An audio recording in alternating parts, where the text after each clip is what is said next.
Today I'm going to read you one of my favorite books. It's called Henry's Freedom Box, a true story from the Underground Railroad. Now, it's not one of my favorite books because it's a super happy book. It does have a great ending and it does end well, but this book has a lot of sadness in too. It's about slavery, and there was nothing good about slavery. I'm also going to read this book a little bit backwards. I'm going to go to the very back page, and there is an author's note here, and I'm going to start with that first.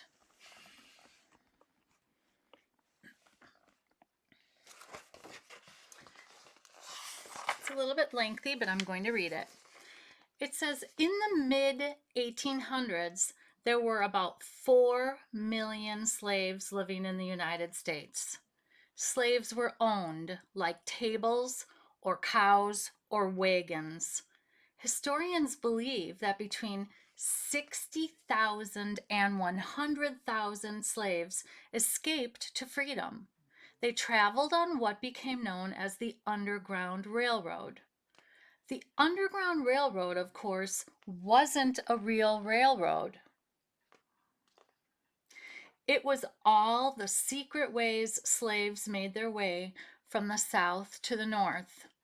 The fugitives hid in carts, rode on horseback, walked hundreds of miles through forests and swamps, and crossed flowing rivers in summer and icebound rivers in winter. They traveled any way they could to reach freedom. Conductors and train stations, and notice how that sounds just like a train. The conductor who works on a train and the station masters, it all kind of sounds like a train, but it is not a real train. The conductors and station masters hid them and helped them through their journey. When Henry Brown climbed into his freedom box, he hoped he'd be carried to a safe world. He brought along a small tool to make air holes, a little water, and a few biscuits. His only worry was about being caught. Henry arrived safely in Philadelphia, having traveled 350 miles from Richmond, Virginia, in 27 hours. His story made newspaper headlines in America and Europe, and Henry Box Brown became one of the most famous runaway slaves on the Underground Railroad, the man who mailed himself to freedom. So here is Henry's story.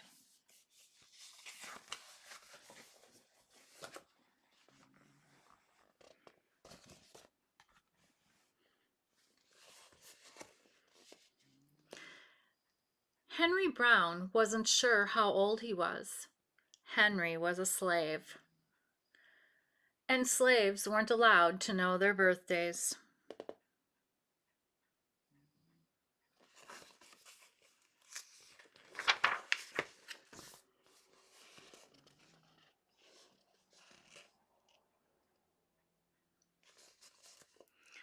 Henry and his brothers and sisters worked in the big house where the master lived. Henry's master had been good to Henry and his family, but Henry's mother knew things could change. Do you see those leaves blowing in the wind? They are torn from the trees like slave children are torn from their families.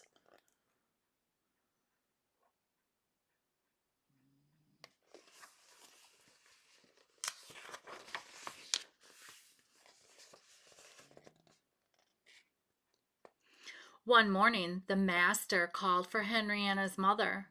They climbed the wide staircase. The master lay in bed with only his head above the quilt. He was very ill. He beckoned them to come closer. Some slaves were freed by their owners. Henry's heart beat fast. Maybe the master would set him free. But the master said, "You are a good worker, Henry. I am giving you to my son. You must obey him and never tell a lie."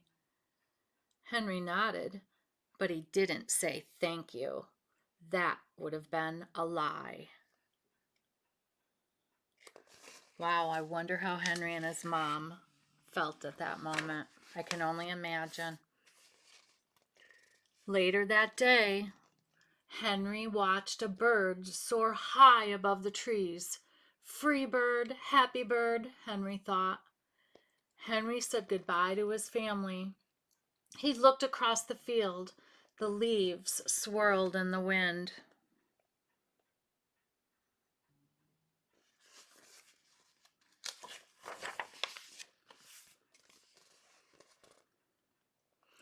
Henry worked in his new master's factory. He was good at his job. "Do not tear that tobacco leaf," the boss yelled at the new boy. He poked the boy with a stick. "If you make a mistake, the boss would beat you."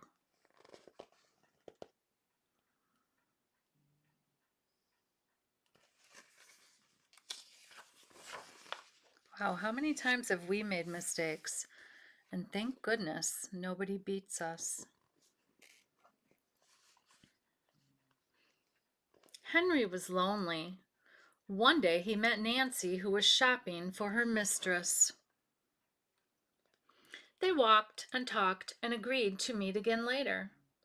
Henry felt like singing, but slaves didn't dare sing in the streets. Instead, he hummed all the way home.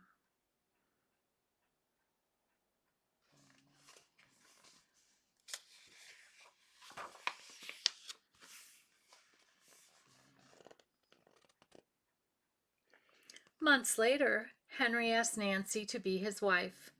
When both their masters agreed, Henry and Nancy were married. Soon there was a little baby, then another and another. Henry knew they were very lucky. They lived together even though they had different masters. But Nancy was worried. Her master had lost a great deal of money. "I'm afraid he will sell our children," she said. Henry sat very still. Now, can you imagine you and your parents living together and someone who owns you and your parents decides to sell you? That would be awful.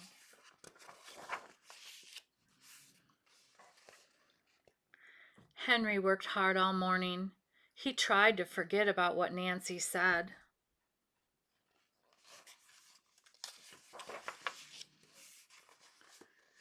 His friend James came into the factory. He whispered to Henry, "Your wife and children were just sold at the slave market." "No!" cried Henry. Henry couldn't move. He couldn't think. He couldn't work. "Twist that tobacco!" The boss poked Henry. Henry twisted tobacco leaves. His heart twisted in his chest. Okay, so do you understand what just happened? Henry is at work, and his friend comes in and tells him, "Your wife and your children were just sold." So when he gets home tonight, will his wife and children be there?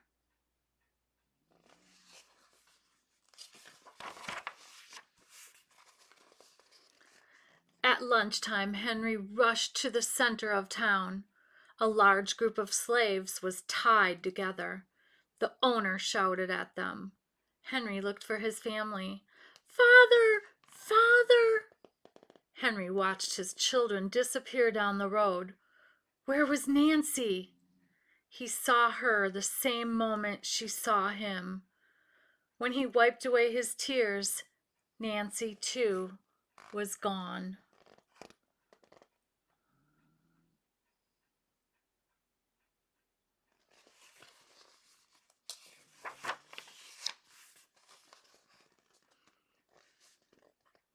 Henry no longer sang. He couldn't hum. He went to work, and at night he ate supper and went to bed. He tried to think of happy times, but all he could see were the carts carrying away everyone he loved. Henry knew he would never see his family again.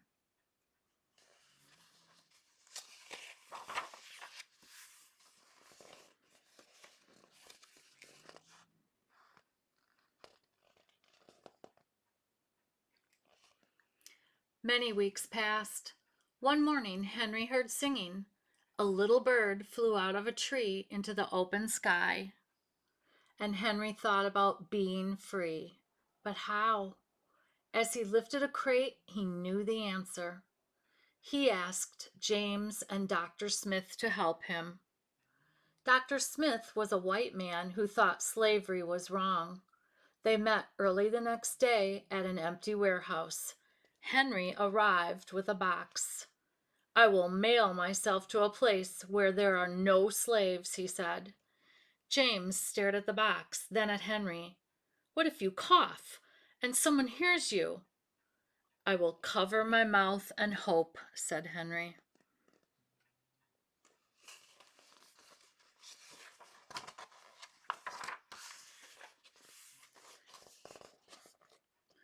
Dr. Smith wrote on the box, to William H. Johnson, Arch Street, Philadelphia, Pennsylvania. Henry would be delivered to friends in Philadelphia. Then he printed out on the crate in big letters, this side up with care. Why do you think he wrote this side up? Think about that. Henry needed an excuse not to go to work and stay home, or the work boss would think he had run off. James pointed to Henry's sore finger, but Henry knew it wasn't bad enough. He opened a bottle of oil of vitriol. No, cried James. Henry poured it onto his hand. It burned his skin to the bone. Now the boss would have to let him stay home. Dr. Smith bandaged Henry's hand. They arranged to meet the next morning at 4 o'clock. Can you imagine pouring something on your hand that you know would eat away at the skin on your hand, down to the bone?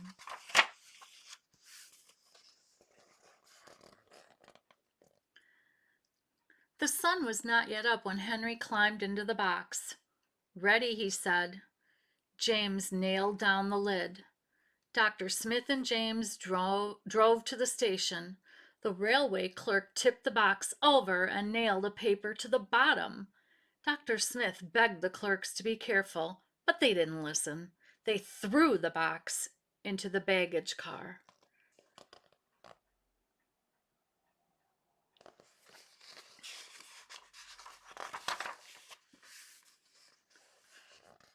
Hours passed. Henry was lifted up and thrown again, upside down. He heard waves splashing.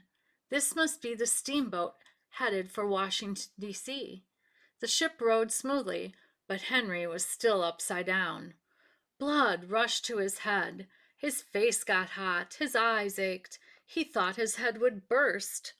But he was afraid to move. Someone might hear him.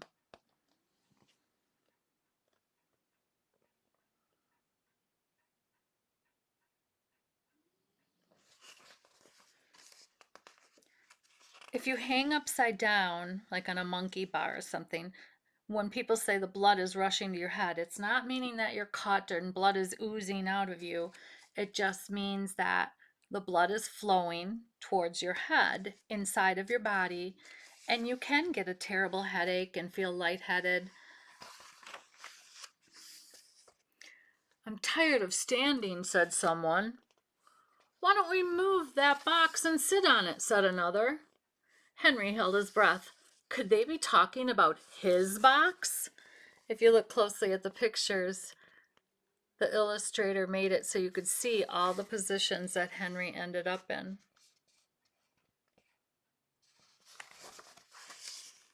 Henry was pushed. The box scraped the deck. Now he was on his right side, now on his left, and suddenly, right side up.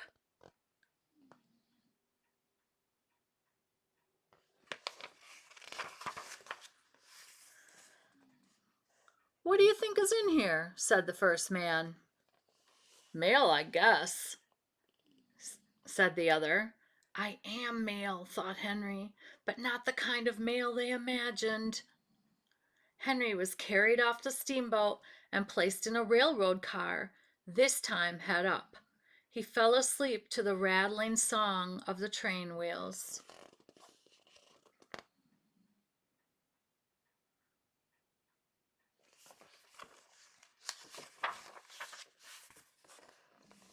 He awoke to the loud knocking. "Henry, are you all right in there?" "All right," he answered. The cover was pried open. Henry stretched and stood up. 4 men smiled at him. "Welcome to Philadelphia." At last Henry had a birthday, March 30th, 1849, his first day of freedom. And from that day on, he also had a middle name. Everyone called him Henry Box Brown.